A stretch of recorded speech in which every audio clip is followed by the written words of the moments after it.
What's happening, everybody? Welcome back to Steve's Random Stuff and another episode of what's going on at Lake Sonoma.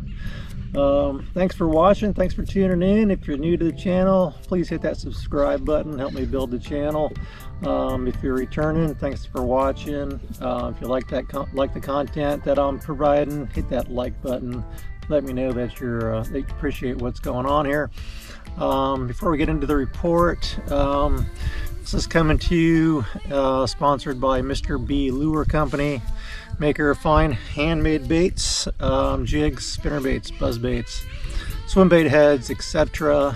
Get a full line of the baits, colors, etc. from online at MrBLureCompany.com. You can also find the baits online at Outdoor Pro Shop in Katati, as well as the tackle stores up and around Clear Lake. All right, let's get into the report for the day. Water temperature this morning was about 67.5. I've seen it up as high as 68.3. Fairly cool. The morning was actually pretty warm. I ended up having to take off my sweatshirt, but it has cooled down a bit as the days progressed.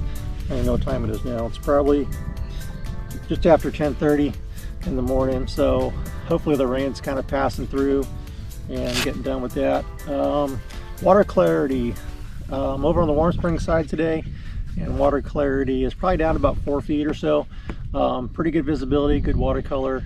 Haven't gone too far. If you haven't heard, the lake is pretty much, most of the lake is 5 mile an hour zone now. The entire Warm Springs side is all 5 mile an hour, even past the marina. Vane Lake is the only place where you can go at speed, and from the dam down to the just past the no ski area, those buoys, and you get down a little bit past that, there's 2 new buoys down there that are no wake zones. So from that point all the way down through the S-turns, all the way to Yorty Creek, Cherry Creek, etc., all the way, that whole side of the lake is all 5 mile an hour now. So coming over here this morning from the bridge over to the ski area on the Warm Springs side, it took about 15 minutes. And then I would say from that point, if you're going to head up to like Buck Pasture area to the campgrounds, it's probably another 15 minutes on top of that. If you're going down the main lake, once you hit those no wake buoys, probably through the S-turns, it's probably, I guess, maybe 10 to 15 minutes on that end just to get through the S-turns to that first campsite that's up on the hill before you get to Yorty, and then beyond that, probably another 10-15 minutes as well. So half an hour each way, depending what side you go.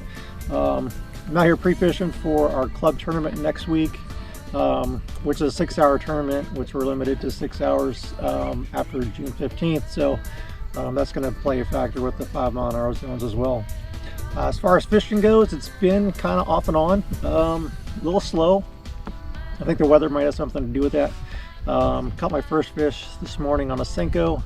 I did throw a bunch of topwater baits this morning, but my experience is that when it's raining, the topwater bite isn't that great.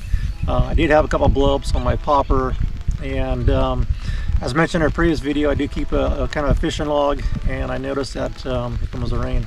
One of my bigger fish for this lake, just over 7 pounds, was caught in the month of June on a topwater bait. So they are out here trying it out. Besides the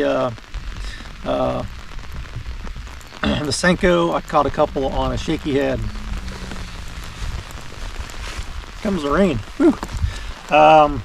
Couple on a shaky head. Switched to the swim bait, just like I was doing last time. This Titech, it's a 4.8. Caught a couple on this, and then I was noticing on the Garmin Live Scope that the fish were coming up and looking at the bait. They were chasing it, but they weren't committing to it. So I downsized to a 3.8, same color, and I caught like 2 or 3 more fish on the 3.8. So that seemed to work. Then I kind of been throwing a Texas rig as well.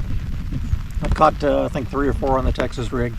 So the bait's been kind of across the board with some reaction bait. They seem to be hitting that on the fall, same with the Senko, and the Texas rig just dragging on the bottom around the trees. So you can see where I'm at here. Behind me big gauntlet of trees. There's a couple small points of access that you can get through here over on the side, but it's pretty narrow. Once you get past the trees, you can get in there and move around. And that's kind of typical for a lot of these areas around the lake. So that's kind of the report for now. The rain picked up again on me, so trying to stay at least dry on the inside. We'll do an end of the day report as always, give you an update on what's happening, and that should do it for now. We'll catch you all at the end of the day. Thanks for watching. All right, folks, that's a wrap for the day. Made it back safely off the water. Nice thing about having the rain, there's very few recreational boaters out there today. One thing I didn't mention earlier was the lake level. It's currently at 402.77 foot elevation. It's dropping at a rate of about 5+ inches per week, and that's been pretty steady over the last month or so. The lake is actually now just a hair over the level it was last year at the same time. I'm only talking about a couple inches, but at the current rate of fall, we should stay above the last year's low level rates, hopefully the rest of the year until we get more rain. Overall, I think as far as numbers go, people always like to hear numbers. I probably caught over 20 fish. Kind of slowed down the reaction bite that I had with the Kitex. Kind of disappeared. I went out on the main lake, and visibility out there was probably close to 8, 9, even 10 feet of visibility out there on the main lake areas. Tried a few areas, tried with trees, caught several fish on a shaky head. That was kind of my best bait this afternoon. So overall, not a bad day of fishing. I think the weather played a lot on that. Next week's we got, like I said, a club tournament, and it's a 6-hour tournament, so I think I got something figured out for that next week, and we'll see how that goes. Anyways, thanks for watching. Like and subscribe as always, and we'll catch you all next week. Have a good one.